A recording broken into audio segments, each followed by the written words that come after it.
मोर्शी तालुक्यात गोवंश तस्करीचा धक्कादायक प्रकार उघडकीस आला आहे।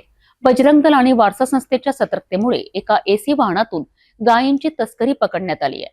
आश्चर्याची बाब म्हणजे वाहनाचा टायर फुटल्यानंतरही आरोपींनी तब्बल 10 किलोमीटर गाडी फरफटत नेली आहे। काय आहे ही धक्कादायक घटना, बघूया। मोर्शी तालुक्यातील माडवाडी फाट्यावर एक मोठी कारवाई करण्यात आली आहे। एसी वाहनामध्ये दुधाच्या टँकरच्या आड गोवंश तस्करीचा प्रयत्न सुरू होता।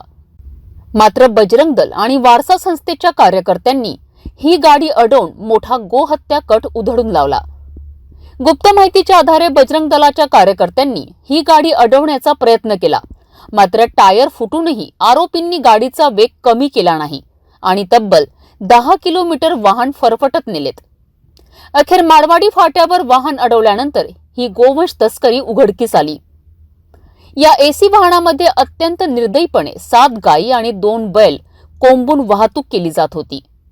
सकाळी 6 वाजता झालेल्या या कारवाईत कार्यकर्त्यांनी वेळीच हस्तक्षेप करून या निरपराध प्राण्यांचे प्राण वाचवलेत। या घटनेनंतर पोलिसांनी वाहन चालकाला ताब्यात घेतले असून या तस्करीच्या मोठ्या रॅकेटचा छडा लावण्यासाठी तपास सुरू आहे। या तस्करीच्या मागे कोणता मोठा मास्टरमाइंड आहे, या गायी कुठे आणि कशासाठी नेत होत्या, हे सर्व प्रश्न आता तपासाअंतर्गत आहेत। गोवंश तस्करीच्या या प्रकारावर आता प्रशासन काय कारवाई करणार? तस्करीचा हा धक्कादायक प्रकार पाहता कायदा आणि सुव्यवस्थेचा प्रश्न पुन्हा ऐरणीवर आला आहे। या प्रकरणात आणखी कोण सामील आहे हे उघड होणार आहे का?